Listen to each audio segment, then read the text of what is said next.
Welcome, I am Rael Zeev and your host for Keep Traveling Your African Vacation, the only podcast which brings you insightful information in the African tourism industry by real tourism professionals. Today is our 11th episode and I have the pleasure of introducing Chileya Ndeke, who is Sales and Marketing Manager of Royal Zambezi Lodge in Zambia. Chileya, welcome to the show. Good morning, Rael. Thank you very much. I'm very excited to be on your show today. Thank you for joining me. It's my pleasure to have you on the show. Now, I'm a big fan of the lower reaches of the Zambezi River, and I've spent many years fishing there. I've never come to your lodge per se, but for international guests, whereabouts are you? Royal Zambezi is in Zambia, and we are in the Lower Zambezi National Park, which is a 30-minute flight from Lusaka. Lower Zambezi is directly opposite Mana Pools. You being a Zimbabwean, you'd know Mana Pools. From where we are at Royal, we can actually wave across the river to our neighbors in Zimbabwe, and it's a beautiful location. The Zambian economy has really improved over the years, and things are really looking up, and it's an exciting time to be a Zambian. Yeah, you seem to have, if I'm correct in saying, a democratic government that's actually passed hands democratically over the last sort of 10 to 15 years. There's been one peaceful transition to another. Yes, Zambia is the most peaceful country. We've never had any strife, anything like that. And this is why I think it's such a great welcoming tourist destination. We're peaceful and we just need more rain, but it's a very undiscovered and it's not a busy tourist destination. When you said you're about half an hour flight from Lusaka, can people get to you via the river as well? Yes, so there are different ways you can access the Lower Zam. So most international arrivals into Zambia would fly into Lusaka International Airport. We've got Qatar, Emirates, Kenyan Airways, Turkish Airlines, great connectivity. But you can also fly into Livingston, and then from Livingston you can fly into Lusaka and then come into the Lower Zam. There's an option for road transfers because sometimes we put on packages with properties in Zimbabwe. You can drive to Chirundu, cross the border. It's very easy, it's very seamless. Then you can either drive all the way to the lodge during the dry months in a 4x4, or most people opt for a boat transfer. So you park your vehicle in Chirundu and we'll arrange a boat, pick you up, and it's a beautiful scenic boat transfer. It takes about an hour and 50 minutes from Chirundu to Royal. But then, you're boating down the river and you know how fantastic and majestic Zambezi is. And you see the escarpment, you see the animals, and it's a fantastic boat ride. I can attest to what you're saying because I know that part of the river. I spent many years fishing down that part of the river, all the way down to the Nakasanga River. From there, you probably, another 20 or 30 minutes further down? So we are just 10 minutes outside the national park in the Chileya game management area. We are 5 minutes from Royal Airstrip and 10 minutes from the national park. So it's actually the best of both worlds because we see ourselves with our location as custodians of the GMA. So we protect the animals in the GMA and we're an hour away from the closest human settlement. So our location is perfect because we're next to the national park and we're an hour away from the local village. Tell me a little bit more about the actual property itself, the size of the property, the amount of guests, who you usually cater for. So we are a 5-star rated luxury lodge, but we still have that very rustic family style. We have 15 suites, 7 presidentials and 8 deluxe suites, and they all have their own private plunge pools. They are all river facing. It doesn't matter which tier of suite you're in, it's still all river facing and very luxurious. We like to describe ourselves as affordable luxury. Our pricing is very accessible with a fantastic service. We're very grateful to have great support from the local community because we have Zambian residents specials that run throughout the year, as well as obviously we target internationals as well. But we have great support from our local market.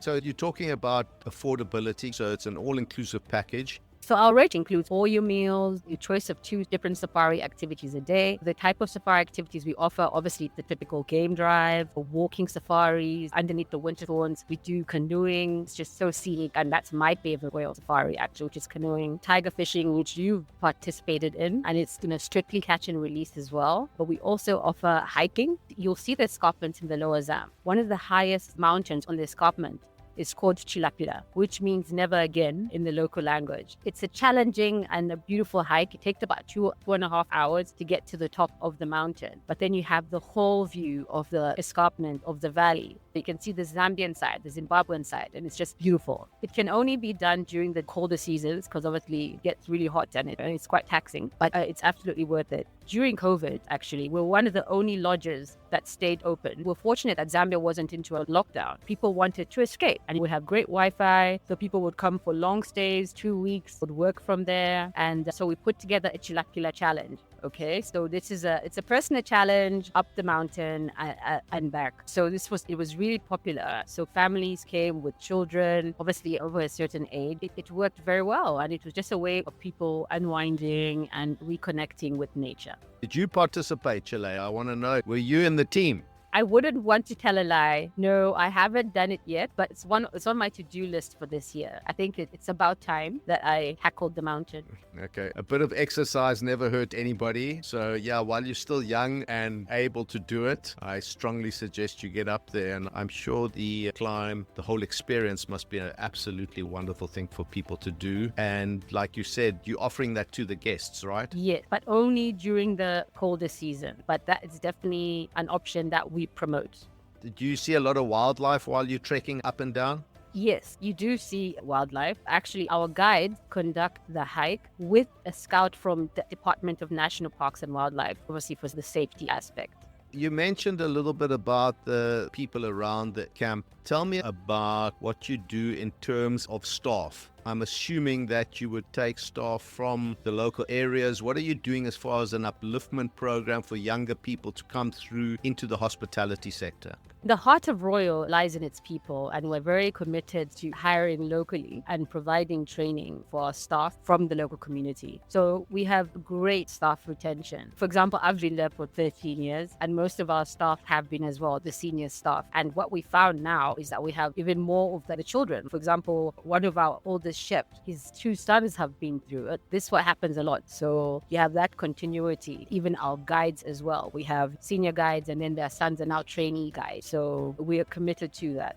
Tell me a little bit about what you're doing as far as sustainability is concerned, renewable energy. Are you running on renewable energy at the camp? Sustainability is woven into every fabric of everything that we do at Royal, because the owners of the lodge are committed to conservation and supporting and uplifting the local communities. So we are fully solar on accommodation, and we also have eliminated the use of single-use plastic at the lodge. When guests arrive, they receive a reusable branded bottle which they take with them when they leave. We have water stations all over the lodge as well, and we also have a high-tech water purification station for all the water that we use at the lodge. So we are also platinum members of Conservation Lower Zambezi. So Conservation Lower Zambezi, I spearhead the conservation efforts in the Lower Zambezi.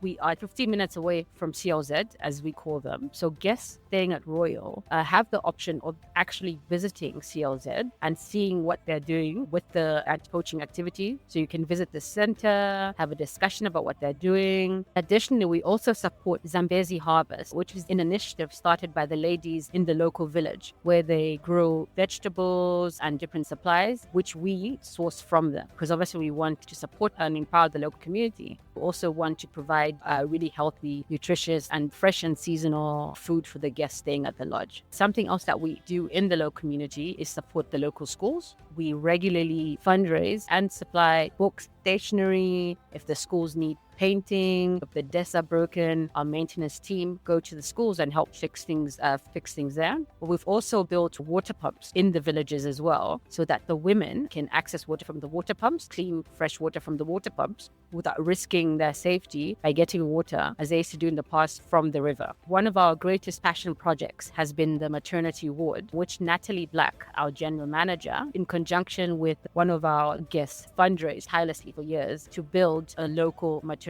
ward. Prior to that, the village only had one clinic with one room. It was a passion project. It took years and years of fundraising, but now there's a fully functioning maternity ward with a solar fridge with running water, there's electricity, and we've also built accommodation for the staff as well. So accommodation for the main midwife there, as well as for volunteer doctors and clinical students who come and do attachments in the village. It's made such a lasting impact in the community, and a lot of our staff's wives have delivered children from there as well. So it's just heartwarming when we receive a photo update, or this baby's been born here at the clinic. And it's a great project. When guests do come to Royal, it's an option as well if they want to have more of a cultural immersion and want to see the impact of what their visit to the lodge does on the local communities. They have a choice. They can go and see what's going on at the maternity ward. And we also support Pack for a Purpose. If guests would like to bring supplies for the local schools or the maternity ward or anything they wish to donate, that is also an option.